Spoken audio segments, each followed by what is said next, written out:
It started with a text. Short, weirdly tender for the time of night. Don't come home until tomorrow, please. I just need some space tonight. Love you.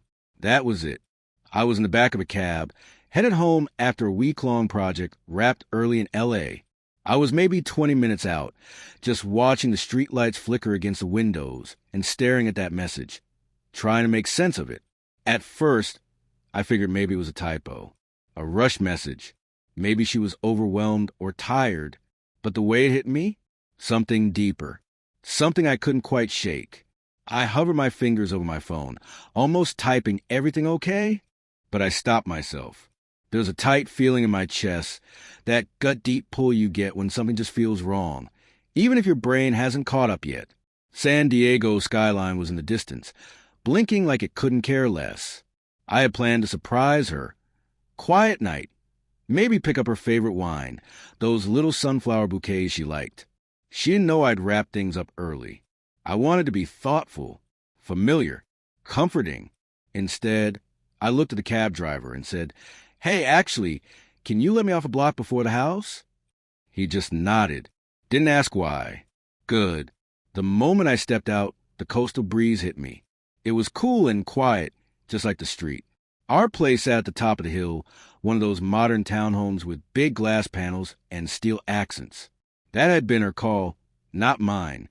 "I want the house to breathe," she'd said when we bought it. "I want to see the ocean even when I'm brushing my teeth." It was oddly poetic. I used to think it was beautiful. I crept up the hill, careful with my steps. The gravel crunched under my boots like it was trying to warn me. Only a few lights were on inside. Not all, just enough to give the place that soft amber glow. The hallway and the balcony? Why was the balcony light on? That's when I ducked behind the hedges.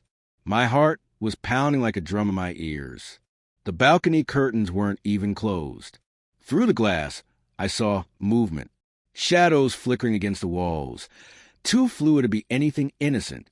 And then came the sound, laughter, a guy's voice, slurred, confident.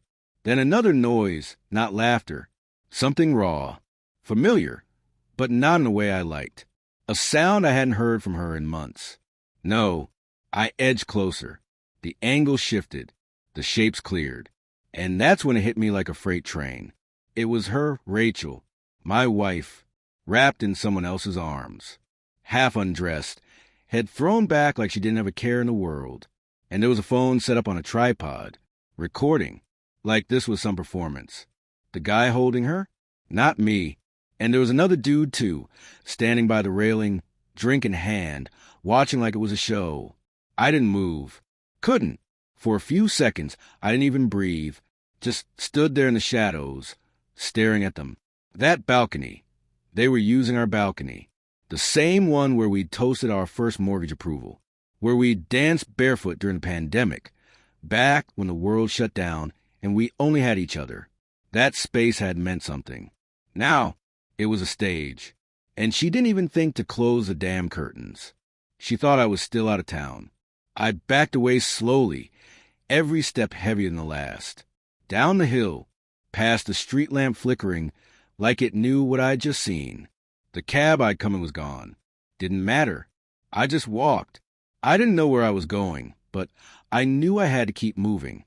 Anything was better than standing still and pretending this hadn't just split my world in two. That's when my phone buzzed again. "Everything okay? You still in L.A.? She didn't even know I was home. Didn't know I'd seen it. I didn't reply. Not that night. Not with words. Words didn't matter anymore. What I was feeling, that wasn't rage. It was something colder. Something older. It was a plan forming. And I wasn't coming home until I knew what I was going to do next. I ended up at this dingy little motel just off the freeway. You know the kind. Stale air, faint bleach smell, curtains that haven't been washed since the 90s. The kind of place where time just sits heavy and slow. I dropped my bag by the foot of the bed and stood there for a while, just stuck. I wasn't ready to sit. Wasn't ready to think either. The quiet in that room was suffocating. Not like peaceful quiet. This was the kind that wraps around your chest and doesn't let go. I stared at the peeling wallpaper. wondering who the hell I'd been when I woke up that morning. That guy. He was smiling in the mirror, humming while he tied his shoes. He ordered cinnamon coffee for Rachel just out of habit, even though she wasn't with me. That guy, he still believed in her. In us. I sat on the edge of the bed eventually, hands clasped together, elbows on my knees. The memory kept looping. Her silhouette on the balcony. That awful laughter. The way her head tilted back, eyes closed, completely gone in the moment. No guilt, just pleasure. And that camera, God, that camera. She didn't even try to hide it. That's what cut the deepest. It wasn't an accident. She wanted it filmed. Like I didn't exist. Like I wasn't even part of the story anymore. I felt the anger in waves. Hot, then cold, back again. But underneath all that, something more dangerous was settling in. Resolve. I got up, walked over to the desk under the tiny motel window, and flipped open my laptop. My hands knew what to do before my brain caught up. No drama, no second thoughts, just muscle memory. I logged into the shared cloud drive we always use for work files, travel plans, photo albums. She never bothered separating anything. Why would she? I was the dependable one, the quiet one, the guy who fixed leaky sinks and remembered her dad's birthday without a calendar alert, the guy who never looked too closely. Until now, I dug through the folders, old trips, budget spreadsheets, random PDFs. And then there it was, a folder named private_uploads, recently updated. Clicked it, 5 video files, each from the last 3 weeks. Boring names, just dates, but I didn't need to open them. The thumbnails said everything. Our house, our bedroom, our balcony, and her. I stared at the file names like they were written in another language. Some part of me wanted to just wipe the whole thing clean, pretend I'd never seen them. But we were way past pretending now. So I made copies, dumped them in a hidden folder buried deep, gave the files coded names only I'd recognize, then encrypted everything, locked it up tight in a secure vault app. Click by click, I built my evidence. When I finally leaned back in that hard motel chair, I wasn't angry, not in the obvious way. My head was pounding, but it wasn't fury. It was more like clarity. A cold understanding that everything I thought I had was already gone, burned to ash. My phone lit up again. Just thinking about you. Hope you're okay. Miss you tonight. I stared at it, almost laughed, but it came out dry, bitter, like a cough you can't shake. I pulled up our message thread. My thumb hovered. I could have typed a single word and shattered her little fantasy. But no, not yet. Instead, I opened the voice recorder. At first, my voice didn't even sound like me. It was low, steady, hollow. You lied to me. In the home we built together. On the balcony where we made memories that actually meant something. You turned our life into a show. And I wasn't even cast in it. I saw you. I saw everything. I paused. Deleted it. Too raw. I hit record again. This time, nothing. Just silence. I saved it anyway. I wasn't ready to give her words. Not yet. Words weren't enough anymore. That night, I lay back on the bed, staring at the cracks in the ceiling like they might spell out some kind of answer. But all I saw were hairline fractures, quiet and harmless at first glance, the kind that spread fast. I'd built our life one brick at a time, carefully, lovingly. But now I saw it for what it really was. Paper. And fire was coming. The next morning came too slow and too fast all at once. The kind of sleep I got that night wasn't really sleep. I drifted in and out, never fully conscious but never fully gone either. Just haunted, not by dreams but by memory. Her voice, the way she used to say my name, those little promises whispered across pillows, now feeling like a script from some cheap drama she never even meant. By the time the clock hit 6:17 a.m., I was already standing under the motel shower, letting the water burn against my shoulders, hoping maybe it would scrape off the night before. It didn't. Some chills don't come from the cold. They live deeper than that. I got dressed slow, crisp button-up, clean jeans, boots polished just enough. Nothing dramatic, just solid, just together. I didn't want to look like a man whose entire life blew apart 8 hours ago. That was the whole point. Just before 7, I sent her a text. Still in L.A. Some meetings popped up last minute. Might stay another day. 3 dots appeared, blinking like they were trying to breathe life into a lie. Her reply came quick. Okay, babe. I miss you. Stay safe. She even threw in that sad little emoji, like we were just another couple doing long distance. Like I hadn't watched her throw everything away for 2 guys on a balcony. I stared at the screen, and all I could think about was how many other men got messages like that from her. Babe. How many times had she copy-pasted that same exact affection? I slid the phone into my jacket and headed out. By 7:45, I was parked across from the little cafe she always hit before work. I knew her routine better than I knew my own. I stayed in the car, windows tinted, engine low, watching. And then she appeared. Rachel, wearing this pale green outfit that she usually saved for big client days. Hair curled soft. That pink lipstick she only wore when she felt powerful. She looked good, radiant, even like someone who didn't rip out her husband's heart the night before and toss it onto their balcony like a prop. She sipped her coffee on the patio, smiling at the barista, scrolling her phone, laughing. No guilt, not even a wrinkle in her forehead. It hit me then. She really believed she had it under control, like this was all manageable, like I was some variable she'd accounted for. But I wasn't watching her to get angry. I wasn't here to cause a scene. That's her world. Drama, reactions, theater. She loved the stage.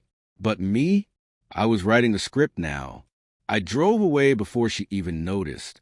Kept going until the streets got unfamiliar, until I found myself pulling into a parking lot I hadn't been in for years. Old apartment complex, east side of town, 3rd floor, unit 3B. I hadn't stepped foot there in almost 4 years. I took the stairs slow, each one a little heavier than the last. When the door finally opened, she looked surprised. Brooke. She stood there barefoot, holding a chipped mug of coffee, robe half off one shoulder, hair still wild from sleep. She looked older. So did I. But something about her still felt grounded, like she existed in a different frequency than the chaos I just crawled out of. Jake? She asked, her voice cautious. Can I come in? She didn't say anything, just stepped aside and let me through. The apartment smelled like vanilla and printer ink. Same as always. She used to fill notebooks with thoughts that were too sharp to say out loud. She was like that, intense in a way that made you pay attention. She pointed to the old chair by the window. I sat. She leaned against the kitchen counter, arms crossed. I thought you two were solid, she finally said. Last time I saw you, you looked like a guy who had it all figured out. I met her eyes. So did she. Brooke's gaze narrowed. She didn't ask what happened. She didn't have to.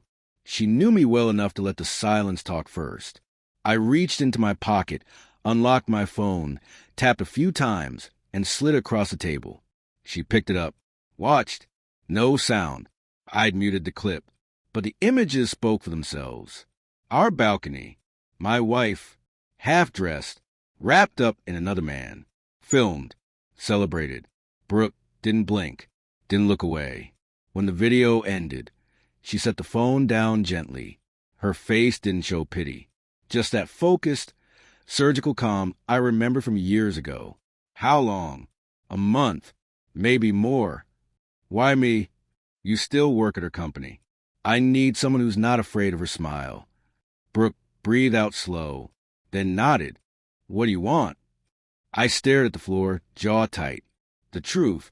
I want to know if this was just a fling or something deeper. I want to know how far it went, who else helped her lie to me, and whether she built her whole career on this kind of thing. Brooke poured another cup of coffee and handed it to me. You always were too calm for your own good, she said with a sad little smile. But I'll help you, Jake. Just promise me one thing. What's that? Don't let her turn you into someone you're not. I nodded, but deep down, it already felt too late. A few hours later, I was parked across from a sleek glass tower downtown. One of those buildings that looks like ambition in physical form. Perfect lines, clear windows, corporate dreams gleaming under the California sun. Rachel had always loved it. I remember her saying once, early in our marriage, "I'll work there someday. Just watch." And she did. Marketing director. Fancy title. Polished heels. Corner office. And apparently no shortage of admirers. I wasn't just there to stalk her office. I was there because Brooke came through. She had access. Quiet, careful access. And she used it like a scalpel. By the time I'd pulled up that day, my inbox was full of internal emails, calendar entries, meeting logs. Names I recognized. Names I didn't. Patterns started forming before I even finished my coffee. Long calls after hours. Client dinners at boutique hotels. Overlapping networking trips while I was conveniently out of town. It wasn't just cheating. It was coordinated. And Rachel? She wasn't some victim of impulse. She was the lead actress, director, and producer of this whole damn play. One name kept popping up more than the rest. Tyler Grant, a creative partner. That's how she labeled him in the files. But the off-the-books meetings, the hotel invoices billed to the company, the too casual body language in photos, it painted a different picture. One that had nothing to do with marketing strategy and everything to do with manipulation. Brooke sent me a Zoom recording that sealed it. An all-hands company meeting. Rachel front and center. Hair soft, voice smooth, confidence oozing from every word. "We're not just selling an image," she said, smiling at the camera. "We're selling a feeling. Something that lives in people's bones." In the corner of the screen, I saw Tyler. Sharp suit, arrogant half-smile. Watching her like he already knew every line she was going to say. Weekly meetings. Off-site events. Smudge boundaries dressed up as professional synergy.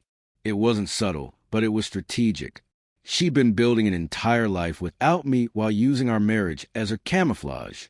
And I was done pretending I didn't see it. I watched the front doors of the building. People were coming and going. Laptops, lanyards, smiles, fake laughs, all of it. Rachel hadn't come down yet. But I didn't need her to. I wasn't there for her.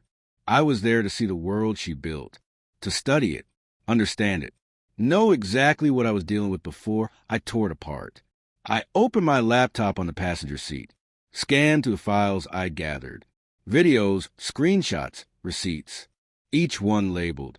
Each one time-stamped. This wasn't about catching her in a lie anymore. This was about showing the truth. Undeniable, unedited, unspinnable. Back at the motel, I printed everything. Pinned it up across the wall above the desk like some kind of investigation board. Except this wasn't about catching a criminal. This was about exposing performance. Photos of Rachel smiling at client dinners while Tyler's hand rested just a little too low on her back. A hotel invoice for two. That same night. Her name on the check-in. A cropped Instagram selfie that didn't quite hide the second wine glass on the table. Calendar invite sent after midnight labeled Brand Brainstorm. And of course, screenshots from the balcony video. Her, them, our home. I stood back and stared at it all. This wasn't some random affair. It was a pattern, a campaign, infidelity, weaponized and dressed in professional clothing.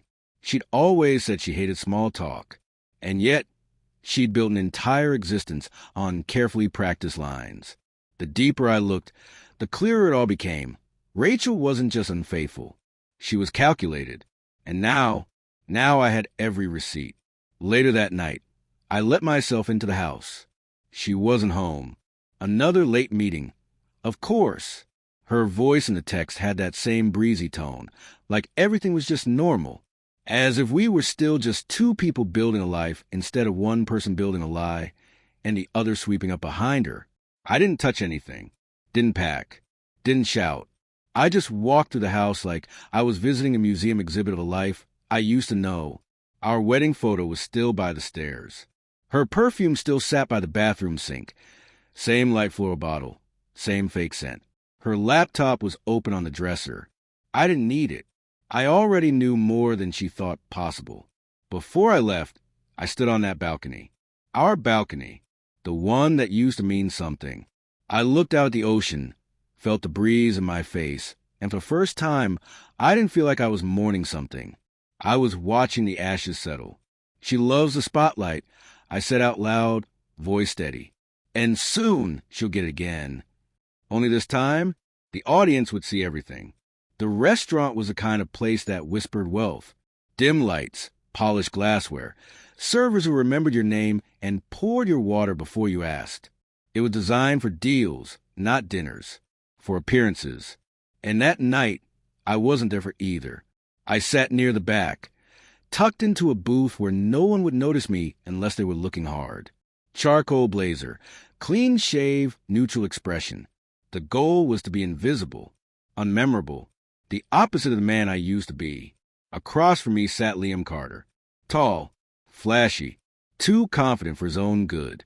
He was stirring his whiskey like it had personally offended him. The last time we spoke, we were friends. Golf, poker nights, backyard barbecues. Then time and distance did their work, and now I knew the truth. So I let him talk. Man, you went dark, he said with a smirk. Figured you'd join a cult or something. I shrugged.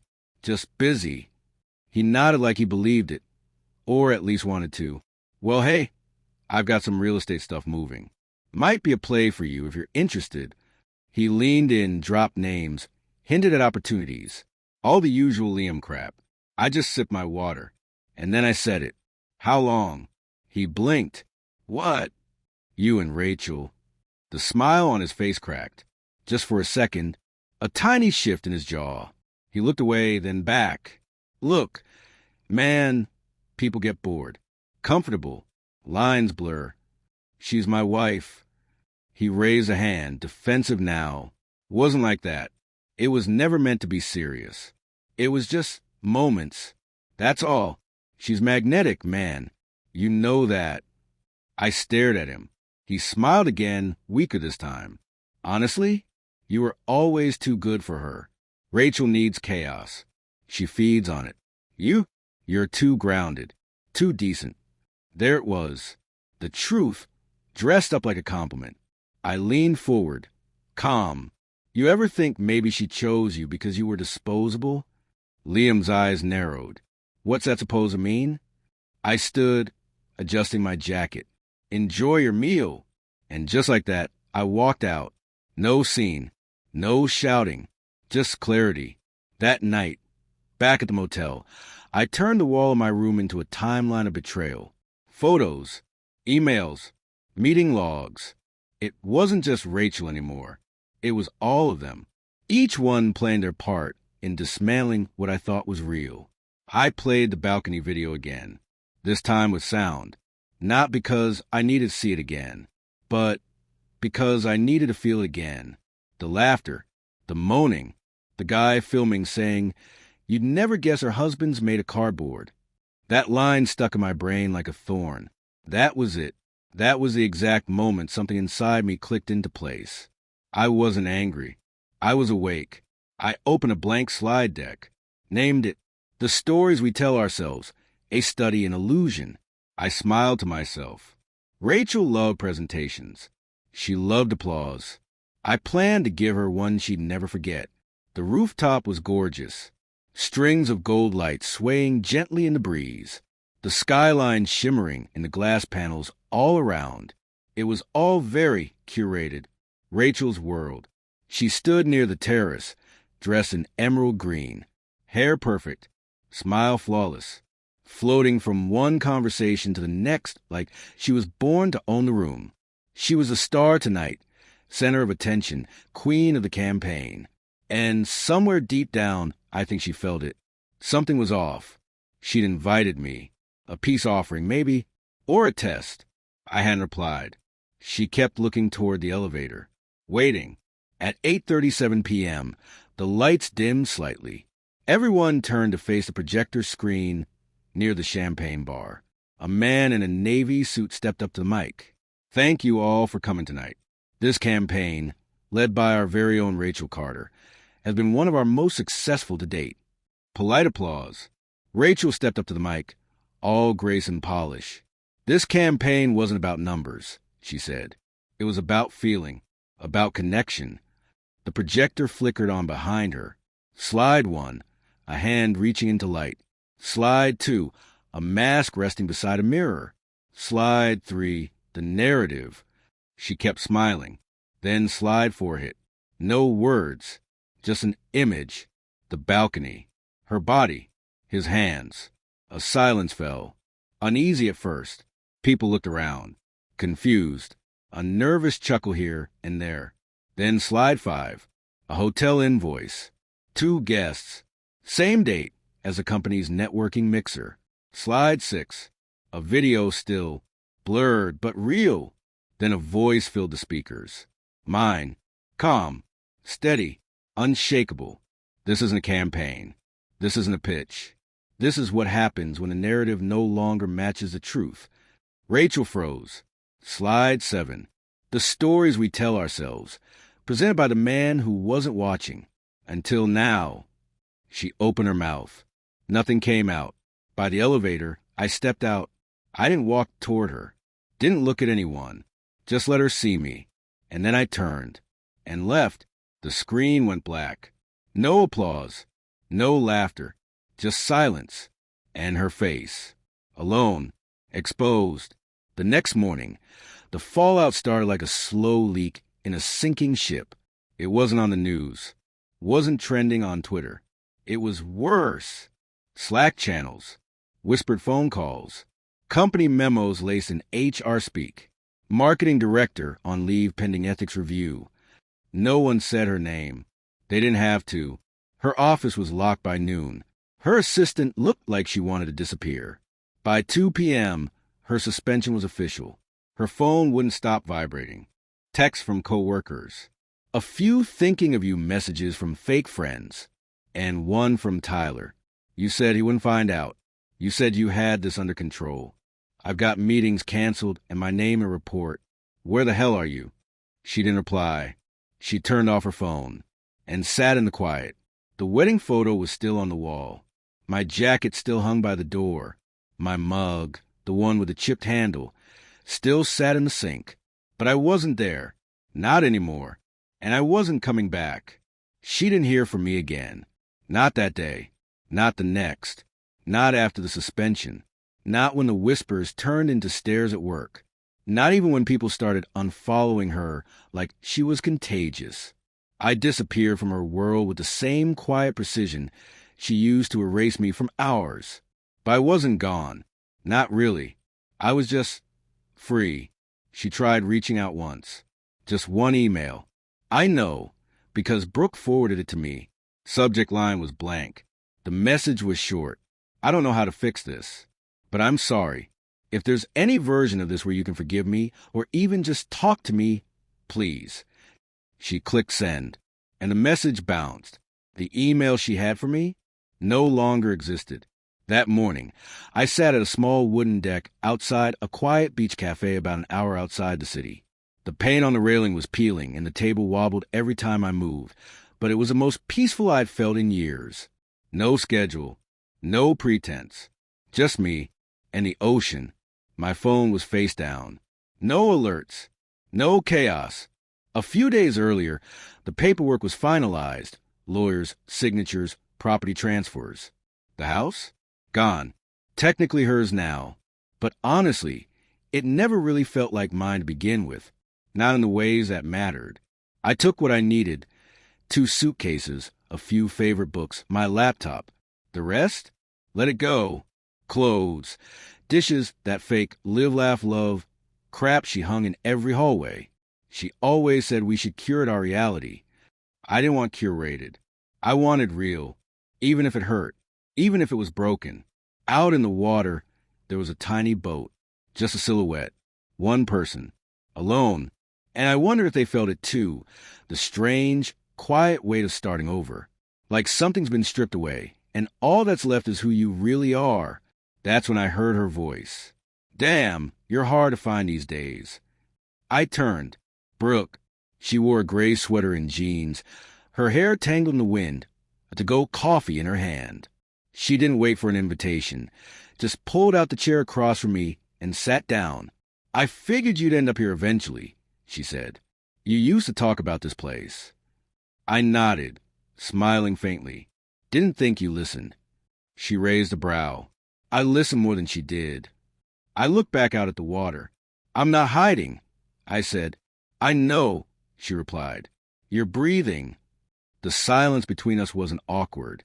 It had room in it, space to just be still. She's not doing well, Brooke said after a while. I figured. She tried to reach out. I know.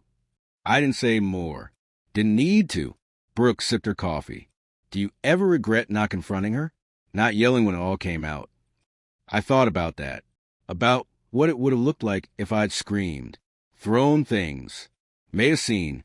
No, I said finally. She wanted chaos. I gave her a mirror. Brooke gave a crooked little smile. Cold. No, I said. Clear. We sat there for a long time, watching the waves come in slow. Eventually she stood, brushing off her jeans. Before she left, she pulled something from her bag. A small envelope. I printed this the day after the rooftop, she said, setting it beside my coffee. In case you ever want to remember what truth looks like on a screen. She walked off. I opened the envelope. Inside was a single photo, one final slide from the presentation. Black background. My words. The stories we tell ourselves. A study in illusion. It wasn't angry. Wasn't bitter. Just honest. I stayed there for a while, letting the morning pass slow. When I finally stood, I tossed a few bills on the table and headed down the wooden steps toward the sand. Shoes in my hand. Wind in my hair. The ocean whispering something I couldn't quite hear, but maybe didn't need to. No camera. No performance. Just silence. The kind that comes after the last lie dies out. The kind that sets you free. Thank you for visiting my YouTube channel. Your support, likes, and comments truly inspire me to create even more engaging content.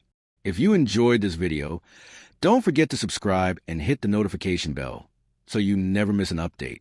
You're a part of this amazing community, and I'm thrilled to share my stories with you. See you in the next video on YouTube.